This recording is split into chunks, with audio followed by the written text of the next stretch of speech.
Hello guys, welcome back to my channel. If you are new here, my name is Jasmine Templin, and in today's video I am going to be talking about 5 things I wish I knew before getting my Pomeranian, or just some things that you guys should be aware about if you guys are getting a Pomeranian. My baby girl is currently sleeping, but I'll insert some clips here.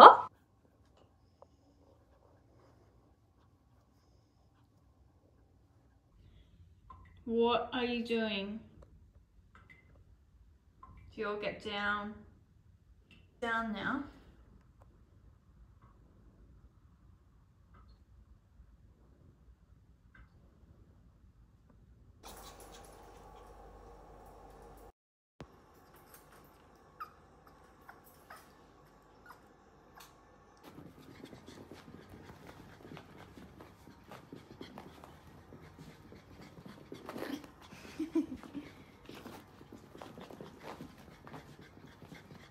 She is just the biggest blessing, but I have never had a dog or a pet of any kinds before getting her, and I have done so much research. I've been wanting a Pomeranian for the longest time, since I was about 10 years old. So this is over a decade of me wanting this Pom and researching all about them. She is just my dream puppy, but as someone who's never especially had a dog, and everyone has been telling me all of these outside things, you know, about getting a dog, how hard it is, which I completely was ready, and financially, mentally, psychologically ready as well to make sure that I was in a position to get a puppy. And just, you know, I also made sure that my apartment and house is ready, and then I moved into this place, and then 2 weeks later I was able to get her. So I have definitely, you know, did everything that I could to prepare myself. So I hope this is a bit of a fun video for you guys, with 5 things that you might want to know when it comes to getting your Pomeranian puppy, because it has been pretty crazy so far. My beautiful girl is 16 weeks old on Tuesday, so she's still a puppy. She's still learning and still sleepy. Even though it's only been 8 weeks with her now, I have definitely experienced a lot, and it has been the most insane 8 weeks of my life, to say the least. But she is just the best thing, and a little extra thing on top of the things that I'm about to say is just the level of love that you will have for it is, I have no words. Like, just so much love for her, and just, she is the most beautiful thing ever in my life. I cannot even imagine what having a child is like, when she's just, I just feel like she really is just my baby, and I want to just give her the best life. I just love her so much, and I'm speechless with how much I love her. So anyway, let's get into the video. So the first thing that I didn't realize is, you know, I knew that she was a cute puppy, and I knew that people would stop, but the amount of people, like, just taking her, I live in an apartment building, so I have to take her outside and down to take her potty where everyone else will see, not just the backyard, and I just have to be mentally prepared to go talk to 1,000 people. And I'm honestly at the point where I'm like, sorry, like, I just can't at the moment, we're busy, because it is so time consuming. Everyone comes up, everyone wants to pat her, everyone wants to pick her up and cuddle her, and you know, I don't even know who these people are, and the amount of people that are willing to, you know, and then they show me like pictures of their dog, and they're like, I'm just trying to take my dog to go potty, and I'm trying to teach her. So the amount of people that actually come up to you is insane. Like, I can't even tell you that everybody stops.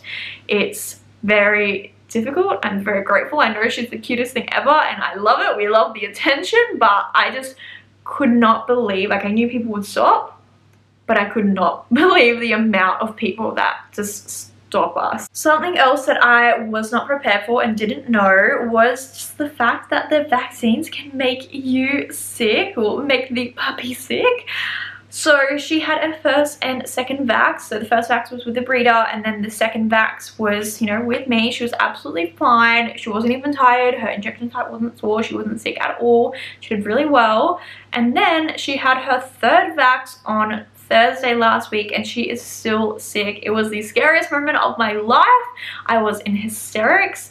She was so sick, poor thing.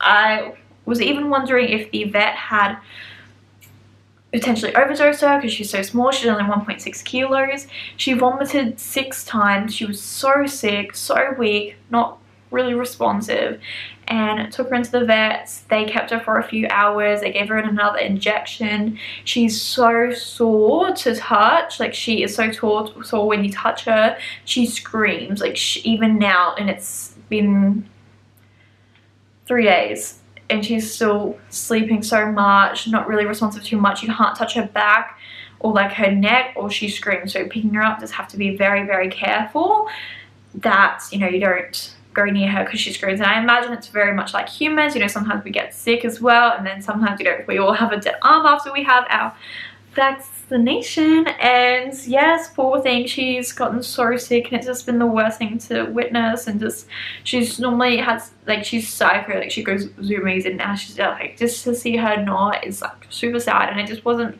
prepared how sick that they could get. And, you know, they didn't tell me, and she just, yeah, vomited 6 times, and it's just so heartbreaking, and the poor little thing. So that's something I definitely didn't know. So definitely be aware of that if you are getting any kind of dog, is that they can get very sick from the vaccines. So the third thing is how high maintenance they are. This, you can love it, you can hate it, but they will take up so much of your time.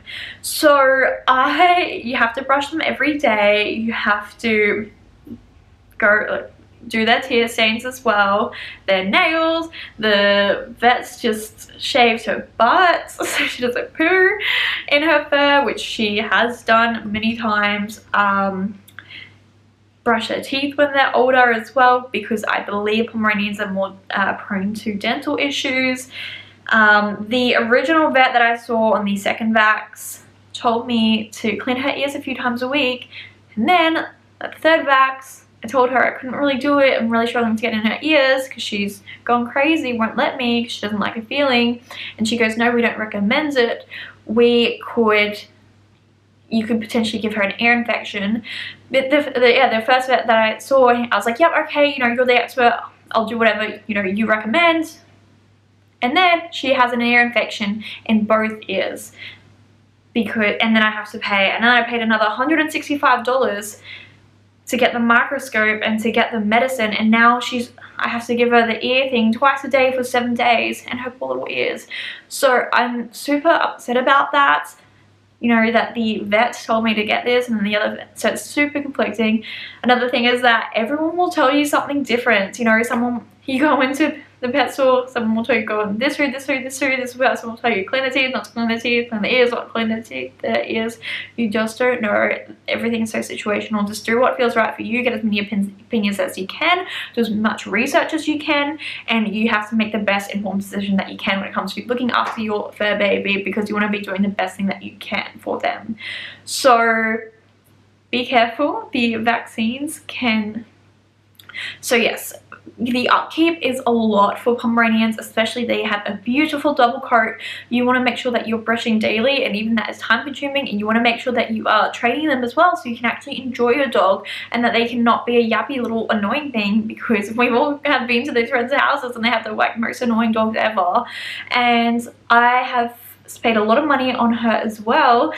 Especially when it comes to training. The training has been $300 to $250, so $250 to $300, or even $350 I think it was, dollars per session. She's had 3 sessions so far. I've kind of been doing them every single fortnight, making sure she's trained, and I train her. We do like 3 training sessions a day, morning, lunch and dinner, and she's learned so much. If you follow me on Instagram, watch my all highlights if you haven't already, and you can see all the tricks that I've already taught her, and you'll be amazed. But she's very time consuming. There's a lot of upkeep, especially because you do need to make sure that you train them as well. So another thing as well is just that if you live in an apartment, is that you have to, it is a mission. We are on the top floor, which is only 5 floors, so I can't complain, but you have to wait for the elevator. Guys, she will wake me up at 3 AM in the morning howling to go potty, which is great because she understands that it's outside. But I go out in my pajamas, have to put her lead on, every collar, get the poo bags, ready to take her outside, which if you don't have a house, it's a lot harder, which I'm sure this is just common sense, but just be prepared.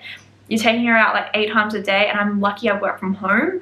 If you have a full-time job, I don't know how anyone could possibly potty train their puppy if you live in an apartment and you don't work from home. So I'm very, very blessed. But if you live in an apartment, it's going to be a lot harder to potty train them. And the last thing, which I also kind of knew but just wanted to reaffirm how expensive it is, I have easily spent, I would say, probably over $12,000 on my beautiful Pom, between herself, her flight, her insurance for the year.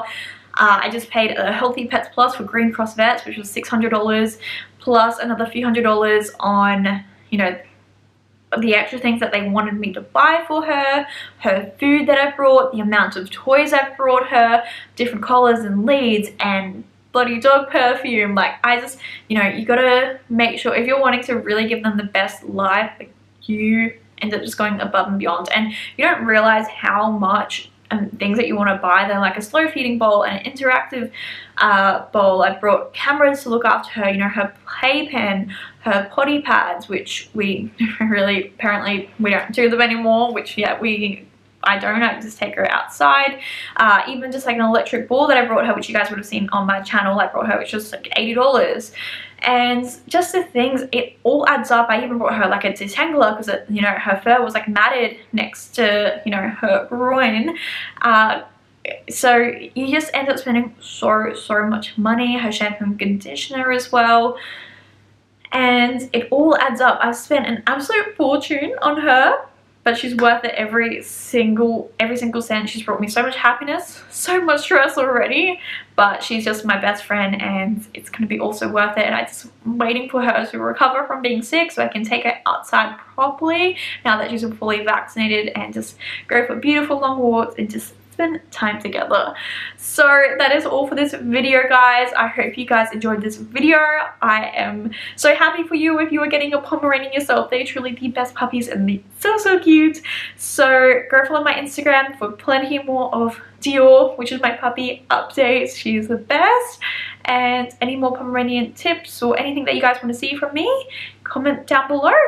I will see you guys in the next episode. Thank you guys so much for watching.